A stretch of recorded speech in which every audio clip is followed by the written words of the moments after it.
If you ever want to make a lot of money, join the dating industry and give women fluff. No truer words have ever been spoken by April Mason in her appearance on The Lead Attorney. She described exactly what Derrick Jaxn does. Now, she was talking about herself right there, truth be told, but it applies to Derrick Jaxn. A little bit of the backstory here.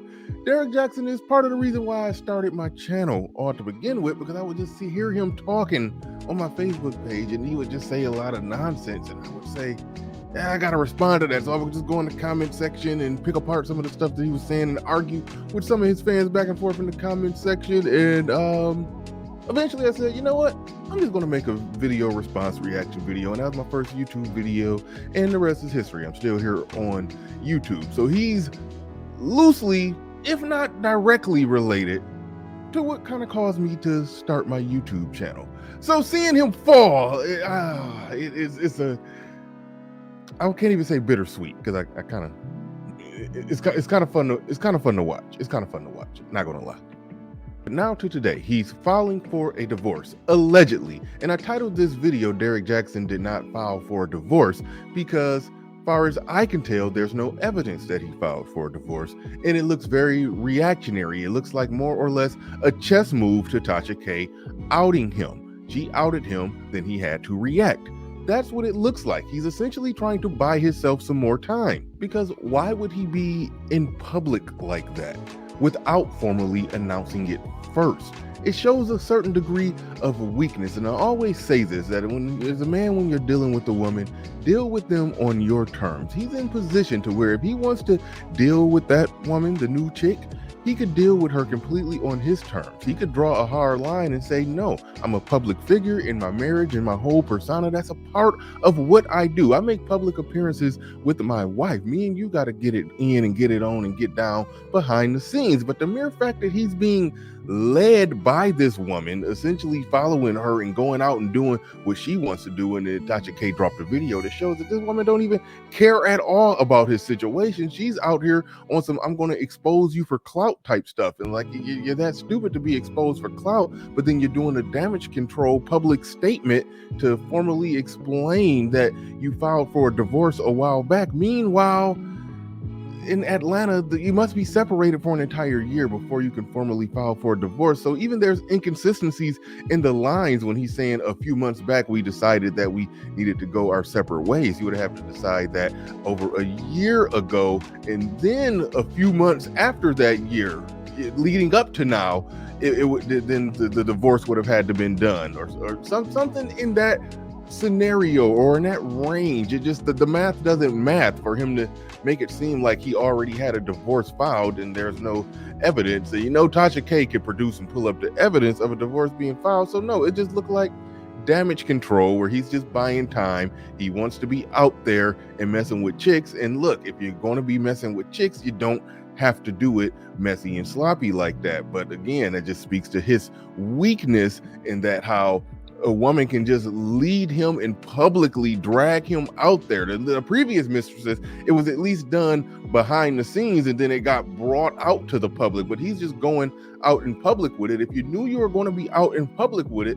a public statement should have been already put out there to begin with, to make sure that you're not coming off looking some type of way. So you're doing it in a retroactive damage control kind of way. So I'm pretty sure that it wasn't already filed and that wasn't already in motion. He was trying to do two things at one time here, and I don't know how he figured nobody was going to notice, or nobody was going to say anything, or nobody was going to acknowledge that this public figure, this famous man, is out there walking around with an IG model while being married and selling himself as a faithful, committed relationship guru who cares about black love and family and Christian faith and all of this stuff. It's just ridiculous. Do your dirt behind the scenes. Another reason why I think the ball was nowhere near rolling on this divorce that they allegedly filed some few months ago, like he said in the public statement, is because as recently as a week or two ago, his wife was on the internet cussing people out in the name of Jesus. She still was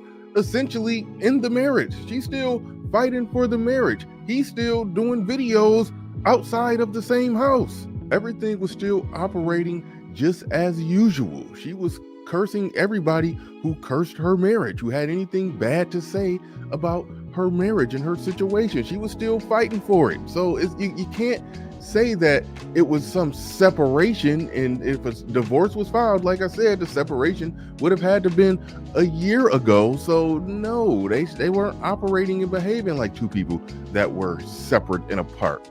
So this is all just more smoke and mirrors nonsense. This is all just another rendition of when she was in there with the battle bonnet of justice, or whatever she called it, when he was squeezing the life out of her hand in their damage control speech. It's just more of that. It's more of that going on, and that's why I say that he didn't file for a divorce. He's just buying himself some time and some damage control with that public statement. That's all that's going on there. Chances are, and this is my prediction with this, chances are that they're going to go back. They're going to say that they prayed and they talked about it and they got back together and figured being together for the family was the best thing that they could do. And he's going to write a book about the hard times and how to work it out through the marriage and all of that. That's more than likely what's going to happen here. But either way it goes, it brings us back to this male space where we talk about these issues and we have hardcore, straightforward conversations about women. Shout out to the late, great Kevin Samuels, who put a spotlight on a lot of things about women, took a lot of the arguments and points that are made from a lot of men in and around this space, and points that Derrick Jaxn started indirectly or directly responding to. But overall, when all is said and done, we keep proving ourselves right and he keeps proving himself wrong. He keeps proving himself to be everything that he claimed that men are. And people try to put us in the chauvinistic light, and sometimes we own it and say, yeah, you're a little bit chauvinistic. But at the end of the day, the person who panders and simps and says all the things that they want to hear and try to make it seem like these women are just made of sugar and spice and everything nice, and these men just need to get right, he ends up being the one having those problems. None of the men who give a sharp, piercing, controversial but accurate depiction of the current social dynamics between black men and black women as it pertains to dating, mating, relationships, or the whole works. You don't see none of us ending up in situations like that. It's the guys who are pandering and caving in and saying everything that women want to hear to get their money. And hey, business is business and the market is the market. But we've been telling you that these guys are what they are. We've been telling you that, and you didn't listen. He took a hit on YouTube when that incident first happened, when he first got caught cheating, and then he got caught again, and then now he's doing this whole divorce thing. So he's losing some subscribers again, but the fact of the matter is he will never be going for good. They still gonna rock with him. And that also proves everything that we've been saying, that if you fit a certain bill, if you looked a certain way, you got to write this, to write that, the right time, the right way. They don't care what you do. You can do what you want to do, say what you want to say, and they're not going to care one way or another. So we just keep getting proven right by all of this stuff. But let me know what y'all think in the comment section. That's all I got on this one. We out here. Peace.